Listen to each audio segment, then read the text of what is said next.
Monsieur Cavalier. Permettez-moi tout d'abord de me présenter. Je m'appelle Félix et je suis actuellement qui en de contribue au développement des États membres. La légitime défense. Ça, c'est ce que je dis très bien. Alors, la législation. Est-ce que vous avez Je voudrais une place des moyens de protéger et assister la population et de résoudre Et ça, c'est les catastrophes naturelles et les différentes organisations des Nations Unies. Good afternoon, Mr. Sob. Let me introduce myself. I am Lydia and I am studying at the cycle d'orientation de Dries. Mrs. Sob, it is a truly an honor to meet you. I have few questions for you. The first, I know that everyone has the right to life, liberty or freedom of movement. Could you please give some more examples of human rights? Well, thank you for inviting me to have this conversation with you today. One of the things I would say is that there is a large range of human rights, but to remain on the institutional basis, I would say there are two great categories of rights, but there is no hierarchy within those rights. You have what you call civil and political rights, which is contained in the International Covenant on Civil and Political Rights, and you have economic, social, and cultural rights, which are contained in the International Covenant on Economic, Social, and Cultural Rights. Now, just to give you a few samples, on civil and political rights, you've given some: the right to life, the freedom of expression, the freedom of the right of not being tortured, and whatnot. And then on the economic, social, and cultural rights, you have the right to food, you have the right to nutrition, which is generally combined with the right to food, you have the right to education, you have the right to housing. So there is a large variety. So the only thing I would advise, if you want to know more, just look at the two international covenants, which are published in various places, both on the internet and in a hard copy available at the Office of the High Commissioner for Human Rights. Okay, yes, thank you. What does the Office of the United Nations High Commissioner for Human Rights do to promote human rights? I think there are so many categories of rights ways of promoting human rights. First of all, it is not only the Office of the High Commissioner for Human Rights which is promoting human rights.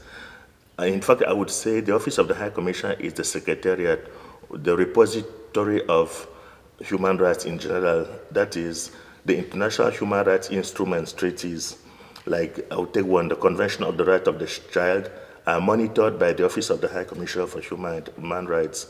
So that's why I say it is the repository, the institution responsible for that.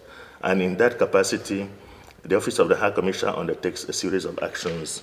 The first action is to make sure that government comply with their reporting obligations, because when government sign conventions, they have to respect them. That's what you call the right to the obligation of compliance. And to comply, member states have to submit reports periodically to the Office of the High Commissioner. And these reports are considered by treaty bodies.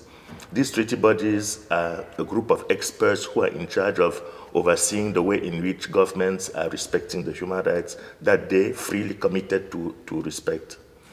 And the Office of the High Commissioner in the last position would come up with recommendations from those experts and submit them to the government, and could help the government in implementing them or in seeking resources to implement them if the government has problems. On the other side, there is what you call human rights education, which is a program developed by the United Nations in general to support children, youngsters like you at your age, like teenagers, and even university and graduates, in a way in which one can make human rights more effective. So when you talk about respecting or promoting human rights, it's about how do you make human rights more effective, that people feel that they are not being disrespected or that their rights are not being violated. Okay. In how many countries are the human rights not guaranteed or even violated? I would take the question the other way around.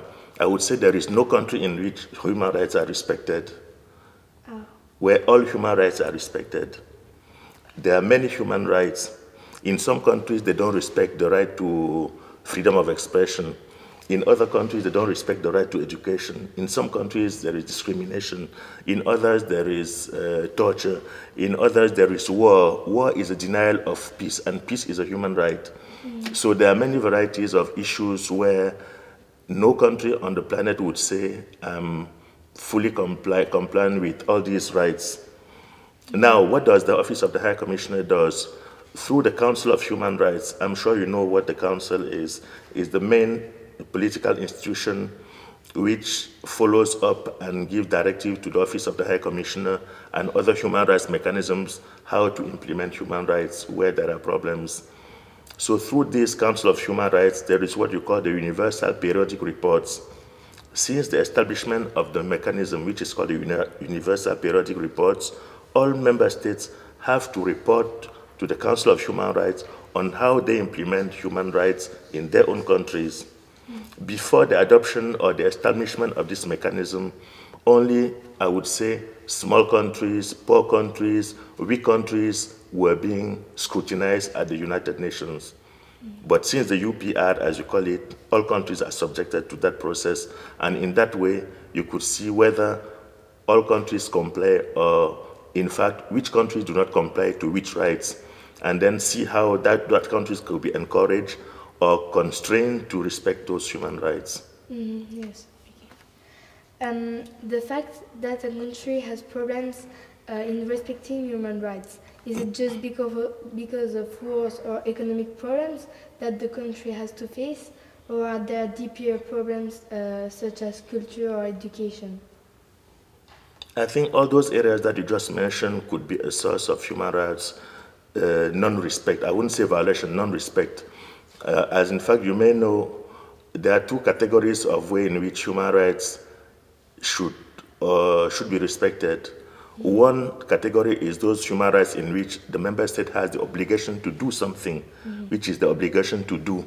And then there are other categories where there is an obligation to abstain from, that is the obligation not to do. For example, if a government practices torture, this is where the government should exercise its authority in the field of obligation not to do, that is, not accept torture to take place on its territory. Whereas for the right to education, the government has the responsibility and the obligation to do something to promote those human rights. So when you look at all those, from all those perspectives, then you find out that finally it is important for member states to respect human rights, not only because it is good for internal consumption or for the image outside, but because it is important for the individuals. Because human rights is about human beings, and we all are born equal in law in particular. You would probably know when you grow older why I make the distinction between equality in law and equality in practice.